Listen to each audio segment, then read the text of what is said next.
माननीय श्री अखिलेश यादव जी।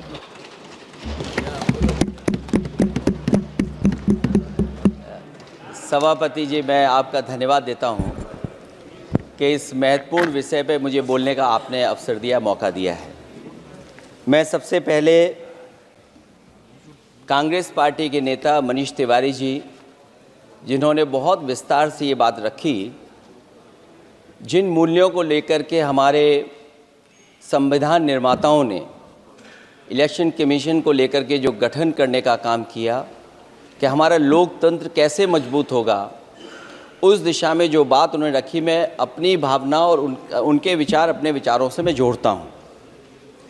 मुझे खुशी है इस बात की कि सरकार ने इस बात पर चर्चा और मौका दिया हम सबको अपनी बात रखने का।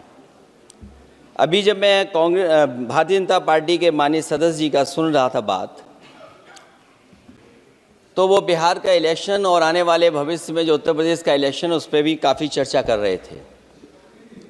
सभापति महोदय, मैं कुछ बातें ऐसी कहना चाहता हूं जो हम लोगों ने अपनी आंखों से देखा, और जिस इलेक्शन कमीशन से हमें ये उम्मीद थी कि निष्पक्ष काम होगा, निष्पक्ष कार्रवाई होगी, वो हमें कहीं देखने को नहीं मिली।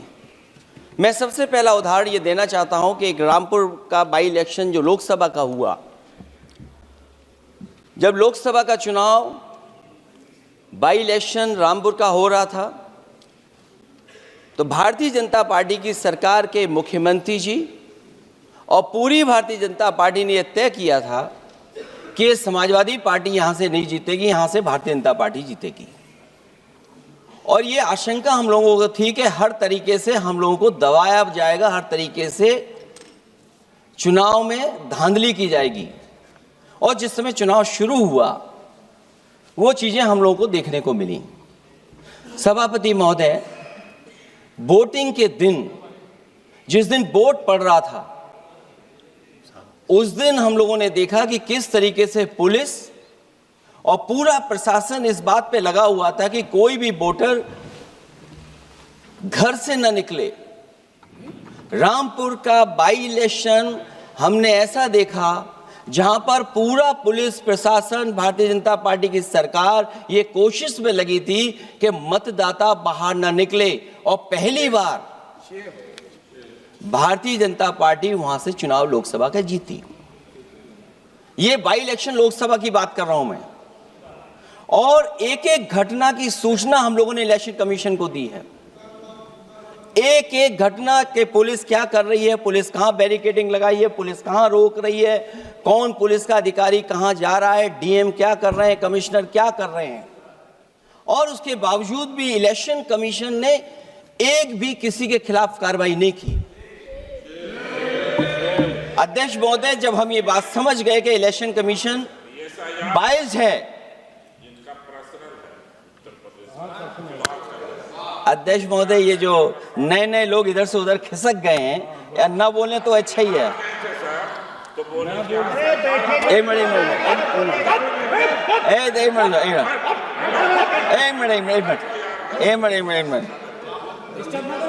अध्यक्ष महोदय, पर अध्यक्ष महोदय, मेरा ये आग्रह है अखिलेश जी से। अध्यक्ष महोदय ये कुछ जानते नहीं है। अध्यक्ष महोदय, माननीय सदस्य कुछ जानते नहीं है, ये ना पढ़े लिखे हैं ना कुछ जानकारी रखते हैं। ये मैं ये कह रहा हूं, मैं ये बात इसलिए कह रहा हूं, ये अनपढ़ इसलिए हैं।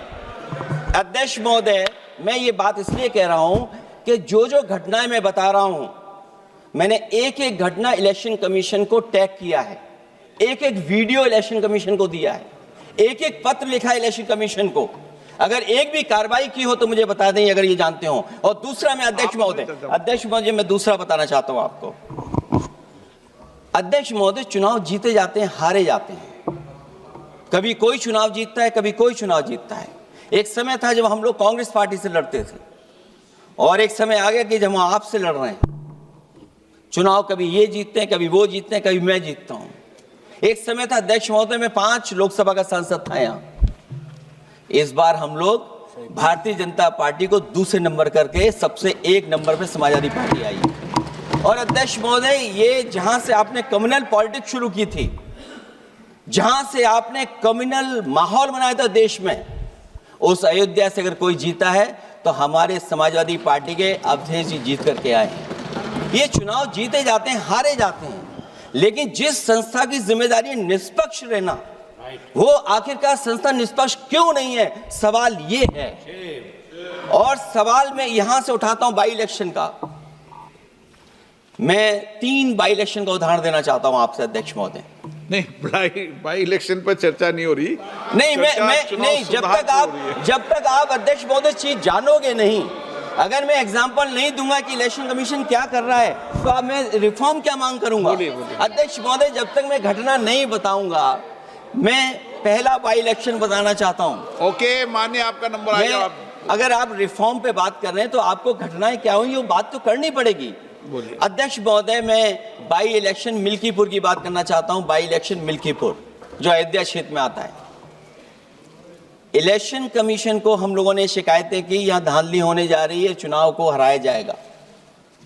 वहां की सरकार ने मिलकर के किस अधिकारी को पोस्ट करना है, किसको प्रिसाइडिंग ऑफिसर बनाना है, और हम लोगों ने रंगे हाथ पकड़ा लोगों को। एक व्यक्ति को पकड़ा, वो 6 वोट के डाल के आ रहे थे। एक व्यक्ति को पकड़ा जो दूसरी विधानसभा से थे। एक मंत्री जी भाग गए जो हजारों लोगों को लेकर के उस विधानसभा में आए हुए थे। तो ये बातें मैं इसलिए बता रहा हूं कि अगर हमें रिफॉर्म करना है तो रिफॉर्म तभी संभव है जब हमारा इलेक्शन कमीशन निष्पक्ष होगा। इसलिए अध्यक्ष महोदय, मैं कांग्रेस पार्टी के सुझाव से सहमत हूं कि पहला सुझाव उन्होंने दिया है, और हम समाजवादी पार्टी के लोग भी ये मानते हैं कि जो इलेक्शन कमीशन के अपॉइंटमेंट का जो तरीका है वो तरीका बदला जाए। वो कम से कम ऐसा हो, पारदर्शी हो, निष्पक्ष हो, दिखे कि हमारी भी कुछ भागीदारी है। क्योंकि जो व्यवस्था पहले थी उस व्यवस्था को अगर बदलने का काम किसी ने किया तो भारतीय जनता पार्टी ने किया है। इस व्यवस्था को बदलने का जो सुझाव कांग्रेस पार्टी की तरफ से है, उस सुझाव से हम सहमत हैं। दूसरा सुझाव जो कांग्रेस पार्टी ने दिया है, थोड़े दिनों बाद सुधार आया है कांग्रेस में, इसके लिए हम उनको धन्यवाद और बधाई देते हैं। उन्होंने कहा, और अध्यक्ष महोदय मेरा भी सुझाव है कि इलेक्शन बैलेट पेपर से होना चाहिए। और इसलिए होना चाहिए कि बहुत प्रश्न लग रहे हैं, बहुत उंगली उठ रही है, इलेक्ट्रॉनिक चीजों पे बहुत सवाल खड़े हो रहे हैं, और केवल भारत के अंदर लोकतंत्र में नहीं, दुनिया के लोकतंत्र में। और ये जो लोग कुछ कह रहे हैं इलेक्ट्रॉनिक की बात और टेक्नोलॉजी की बात कर रहे हैं, मैं उनसे कहना चाहता हूं कि भारत और जर्मनी की तुलना कर लें, भारत और अमेरिका की तुलना कर लें, भारत की और जापान की तुलना कर लें, हम कहां खड़े हैं। अगर वो संपन्न देश जो टेक्नोलॉजी में हमसे कई गुना आगे हैं, अगर वो स्वीकार नहीं कर रहे ईवीएम, तो आखिरकार हम ईवीएम को क्यों स्वीकार कर रहे हैं। अगर उन देशों में लोकतंत्र है और बैलेट से वोट पड़ रहा है, तो यहाँ पर भी बैलेट से वोट पड़ना चाहिए। और जो मेरी जानकारी जहाँ तक पहुँचती और जानकारी है मुझे, वो जानकारी ये कहती है कि जर्मनी में अगर आप ईवीएम से वोट डालेंगे तो वो अनकॉन्स्टिट्यूशनल माना जाएगा। सोचो, जर्मनी जैसा देश बैलेट पेपर से वोट डलवा रहा है, तो आखिर भारत जैसा देश हम बैलेट पे क्यों नहीं जा रहे हैं।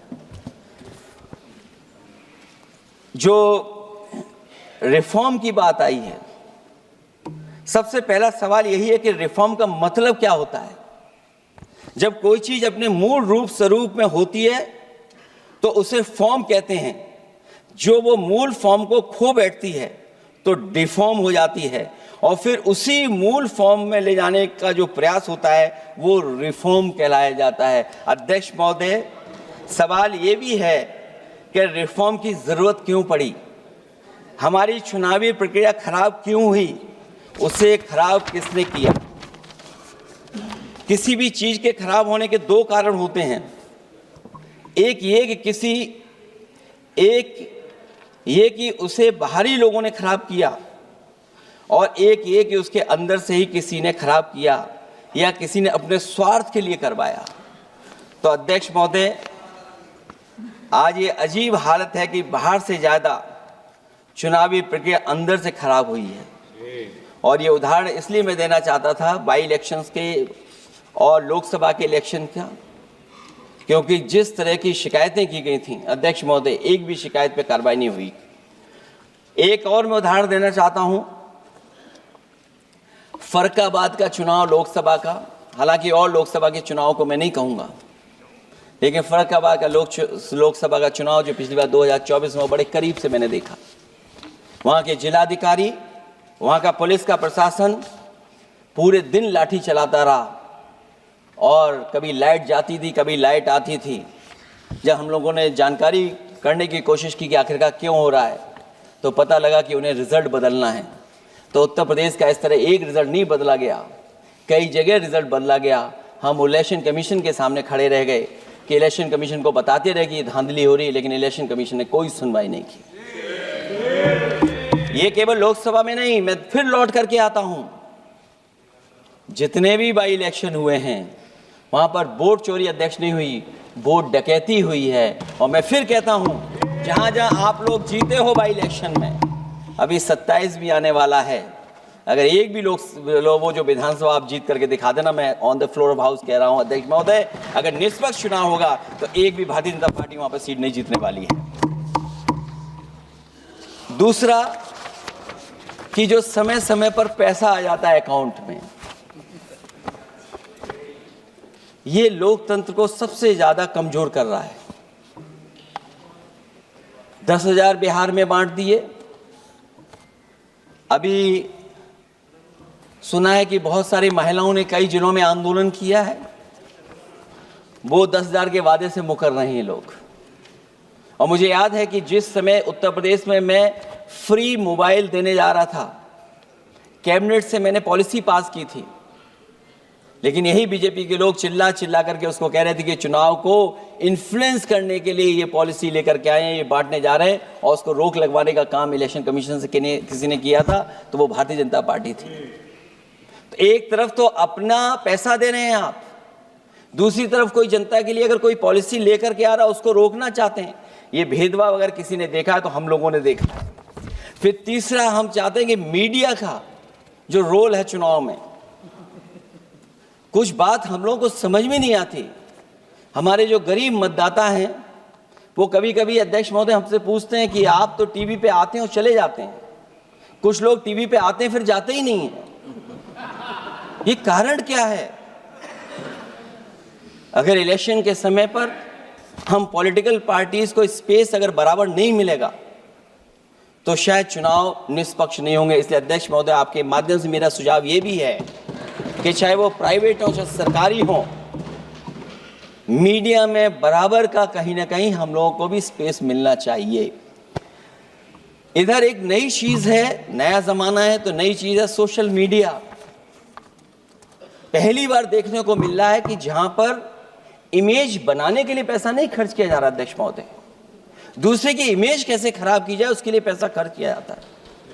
जो नकारात्मक जितना कैंपेन है, मैं अध्यक्ष महोदय दावे के साथ कह सकता हूं, हमारे पास कोई एजेंसी नहीं है, कोई सोशल मीडिया टीम नहीं है जो हम नेगेटिव कैंपेन रन कराते हो, लेकिन भारतीय जनता पार्टी के पास हजारों ऐसे लोग हैं और हजारों करोड़ रुपए इस बात के लिए खर्च करते हैं कि नेगेटिव कैंपेन कैसे रन किया जाए। और जितना जितना चुनाव करीब आता है उतना सोशल मीडिया से लेकर के हर प्लेटफॉर्म पर नेगेटिव कैंपेन अगर कोई कर रहा है तो वो कर रहा है भारतीय जनता पार्टी के लोग। इलेक्टोरल बॉन्ड की तो बात हम इसलिए नहीं करना चाहते हैं क्योंकि हमें तो मिला ही नहीं कुछ। अध्यक्ष महोदय, क्या बात करूं मैं इलेक्टोरल बॉन्ड की? सबसे ज्यादा इलेक्टोरल बॉन्ड अगर किसी को मिले हैं तो सत्ता में बैठे हुए लोगों को मिले हैं। दूसरा कांग्रेस को मिला। कांग्रेस भी हमारे मित्र ऐसे कि हमें नहीं बताते कहां से मिलता है।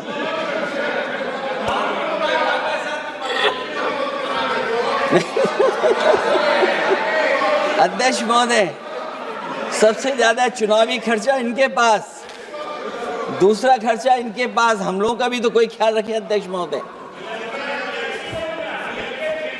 वो आप बता देना। तो ये जो इलेक्ट्रॉन बॉन्ड वाला जो खेल है अध्यक्ष महोदय, ये तो दिखाई देने वाला खेल है। उसमें सोचिए कहां हम लोग टिकेंगे, कहां रीजनल पार्टीज टिकेंगी। इसलिए अगर ये तरीका चुनाव होगा, खर्चा कैसे कम हो, इस पे भी इलेक्शन कमीशन को सोचना चाहिए कि ये खर्चा कैसे कम किया जाए। जहां तक एसआईआर की बात है, जो एसआईआर यूपी में चल रही है,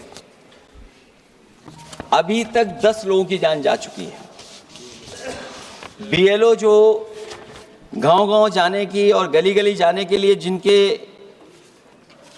जिनको काम मिला है, उसमें लगभग 10 लोगों की जान जा चुकी है। 9 लोगों की हमारे पास सूची है। मुरादाबाद में बीएलओ सर्वेश सिंह ने फांसी लगा ली, उन पर काम का बोझ था। 29 नवंबर में बिजनौर में बीएलओ शोभा रानी को हार्ट अटैक हो गया। 29 नवंबर देवरिया लेखपाल आशीष कुमार ड्यूटी के दौरान तबीयत बिगड़ी और फिर उनके बाद मृत्यु हो गई। फतेहपुर में लेखपाल सुधीर कुमार ने शादी के एक दिन पहले फांसी लगा ली। और इस परिवार से तो मैं खुद मिला था जाकर के।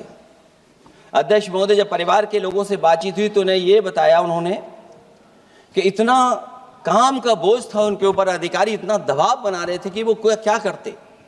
और जो इलेक्शन कमीशन ने अध्यक्ष महोदय कहा कि हम ट्रेनिंग देंगे बीएलओ को, मैं ये दावा कर सकता हूं कि उत्तर प्रदेश के बहुत कम बीएलओ को ट्रेनिंग मिली होगी। और यहां मैं कह सकता हूं कि एक भी बीएलओ को ट्रेनिंग नहीं दी गई जो देनी चाहिए थी। और जो बीएलओ लगाए गए हैं, उनका पूरा परिवार लगा हुआ है कि कैसे भी अपने बीएलओ जो परिवार के सदस्य हैं उनकी मदद पहुंचाएं। महिला है, वो फॉर्म नहीं भर सकती, कई बार उसके परिवार के सदस्य लगे हुए हैं कि कैसे फॉर्म भरवाएं हम उनका। तो 9 लोगों की जान गई है। हमने अपनी पार्टी की तरफ से तो 2 लाख रुपए की मदद की है। हमारी मांग होगी कि चुनाव आयोग और इस लोकतंत्र को मजबूत करने के लिए जो मदद होनी चाहिए 1 करोड़, और उनको सरकारी नौकरी मिलनी चाहिए। धांधली कैसे होती है, चुनाव होने से पहले ही वोट कट जाते हैं। हमारे राजीव राय जी बैठे होंगे माननीय सदस्य, वो किताब लाए हैं कि नहीं लाए हैं? चुनाव घोषित नहीं हुआ वहां पर, लेकिन सरकार के लोगों ने मिलकर के वोट पहले ही काट दिया। अध्यक्ष महोदय, वहीं से दिखा दो, ये लिस्ट है। अगर एक भी इसमें गलत हो तो बता दीजिए, एक भी गलत हो अध्यक्ष महोदय। चुनाव हुआ नहीं, उससे पहले इलेक्शन कमीशन ने वोट काट दिए। और कितने वोट काटे हैं? 15,000 वोट काटे हैं। और 2027 के 22 के चुनाव में मैंने आरोप लगाया था कि इलेक्शन कमीशन ने जानबूझ करके और सरकार के लोगों ने मिल करके उत्तर प्रदेश में हर विधानसभा में वोट काटे थे और चिन्हित कर करके वोट काटे थे। और ये चिन्हित किया था कि ये समाजवादी पार्टी का वोट कौन है जिसको काटा जाए, और हजारों की संख्या में वोट काटे थे। और जब इलेक्शन कमीशन से हम लोगों ने शिकायत की तो उन्होंने एफिडेविट मांगे थे। मैंने हजारों लोगों के एफिडेविट दिए थे अध्यक्ष महोदय, और ये कहा था कि ये जिंदा थे। 17 में वोट डाला उन्होंने और 22 में जाकर के उनका वोट कट गया है। लेकिन किसी भी अधिकारी के ऊपर अभी तक इलेक्शन कमीशन ने कोई कार्रवाई नहीं की। इसलिए सुधार की ये प्रक्रिया चुनाव आयोग से ही शुरू होनी चाहिए। चुनाव आयोग को निम्नलिखित बातों का सुधार करना ही होगा अध्यक्ष महोदय। चंडीगढ़ में कैमरे के सामने की चोरी पर, बंदूक तानकर वोटरों को वोट डालने से रोकने पर, उपचुनाव में चुन चुनकर एक अधिकारी पोस्ट करने पर, जीतने के बाद भी सर्टिफिकेट बदल देने पर, चुनाव आयोग को हमारे द्वारा दिए गए हजारों एफिडेविट्स प्राप्त न होने की झूठी बात पर, जबकि हमारे पास जमा करने की रसीद है, वॉशिंग मशीन फार्मूले पर जिसमें एक दिन पहले का भ्रष्टाचारी अगले दिन भद्राचारी हो जाता है और ऊंचे पद पर बैठा दिया जाता है, सत्ताधारियों के पैसे बांटने पर पकड़े जाने पर, सिद्धांतहीन राजनीति पर भी होना चाहिए, चुन चुनकर पीडीए के वोट काटने पर भी होना चाहिए, नकली वोटर से वोट डलवाने पर भी, नकली आधार कार्ड बनाकर चुनावी खेल करने पर, एक वोटर के द्वारा कोई वोट डालने पर, चुनाव के दौरान योजना चलाकर घूस देने पर। और अध्यक्ष महोदय, मैं ये जरूर कहना चाहूँगा कि जब 1 नेशन 1 इलेक्शन की बात हो रही है और अभी सत्ता पक्ष के माननीय सदस्य ने कहा कि वो एक वोटर लिस्ट भी करा देंगे, ये बात मैं कह दूं अध्यक्ष महोदय, उन्होंने ये कहा कि 1 नेशन 1 इलेक्शन तो होगा ही होगा, लेकिन एक वोटर लिस्ट भी एक होगी। हमें उम्मीद है कि वोटर लिस्ट एक होगी और वोटर कार्ड ऐसा बने। अभी तक तो हम आधार कार्ड के लिए मांग करते थे। देश के प्रधानमंत्री जी कहते हैं कि हम तो कई समस्याओं का समाधान कर चुके हैं। सेल्फ एफिडेविट, सेल्फ अटेस्टेड अगर आप दे देंगे डेट ऑफ बर्थ तो हम स्वीकार कर लेंगे। लेकिन अब सुनने में आ रहा है यूपी में आधार ही को स्वीकार मान ही नहीं रहे हैं उसको। आधार जैसा कार्ड जो जिसमें सब कुछ डॉक्यूमेंटेड है, आपके फिंगर्स हैं, आपकी आई है, आपका पूरा डिटेल है, उसके बाद भी आप आधार को नहीं मान रहे। इसका मतलब ये एसआईआर नहीं है, ये अंदर ही अंदर एनआरसी वाला काम कर रहे हैं। क्योंकि हमने उत्तर प्रदेश में सुना है कि वहाँ के मुख्यमंत्री जी कह रहे हैं कि हम डिटेंशन सेंटर बना रहे हैं। वही एसआईआर में जिसका नाम नहीं उसके लिए डिटेंशन सेंटर की जरूरत है। इसका मतलब अध्यक्ष महोदय, जो काम ये खुल के नहीं कर सकते थे एनआरसी, वो काम ये एसआईआर के बहाने कर रहे हैं। तभी ये कभी कभी कहते हैं घुसपैठियां हैं और डिटेंशन सेंटर बन रहे हैं। दरअसल सबसे बड़े सुधार की जरूरत यह है कि लोकतंत्र में फिर से भरोसा जगाया जाए। ईवीएम को हटाकर बैलेट से चुनाव कराए जाएं। चुनावी धांधली होने पर तय समय सीमा में कार्रवाई हो। विपक्षी अनदेखी न की जाए। विपक्षी शिकायतों पर पक्षपात न हो। चुनाव आयोग निर्भीक हो। चुनाव आयोग सरकार के इशारे पे काम न करे। चुनाव आयोग निर्भीक हो। चुनाव आयोग एक विचारधारा के लोगों का गुट बनकर न रह जाए। चुनाव आयोग ईमान की लगाम कभी न छोड़े। चुनाव आयोग ये ऐतिहासिक जिम्मेदारी समझे कि उसकी आज की गलती देश के भविष्य की सदियों के लिए बर्बाद कर सकती है। सबसे बड़ा सुधार यही है कि चुनाव आयोग अंतरात्मा की आवाज सुने और सच्चे देश प्रेम को दिखाते हुए खुदगर्जी की सियासत करने वालों के हाथ की कठपुतली न बने। हमें उम्मीद है कि कुछ लोगों की वजह से चुनाव आयोग की जो छवि खराब हुई है वो अब और नहीं होगी। इलेक्शन रिफॉर्म तब तक निरर्थक है जब तक इलेक्शन कमीशन में रिफॉर्म नहीं होगा। इसीलिए जो सुझाव विपक्ष की तरफ से आ रहा है कि इलेक्शन कमीशन का गठन में जो पहले व्यवस्था थी वो पुनः लागू हो, उसी के बाद इलेक्शन कमीशन में सुधार संभव है। जितना इलेक्शन कमीशन मजबूत होगा उतना ही हमारा लोकतंत्र मजबूत होगा। जितना हम संविधान से खिलवाड़ करेंगे उतना ही हम समझेंगे कि आप लोकतंत्र से खिलवाड़ कर रहे हैं। इन्हीं शब्दों के साथ अध्यक्ष महोदय मैं आपका विशेष धन्यवाद देता हूं और मैं उम्मीद करता हूं कि इलेक्शन कमीशन भविष्य में फेयर काम करेगा।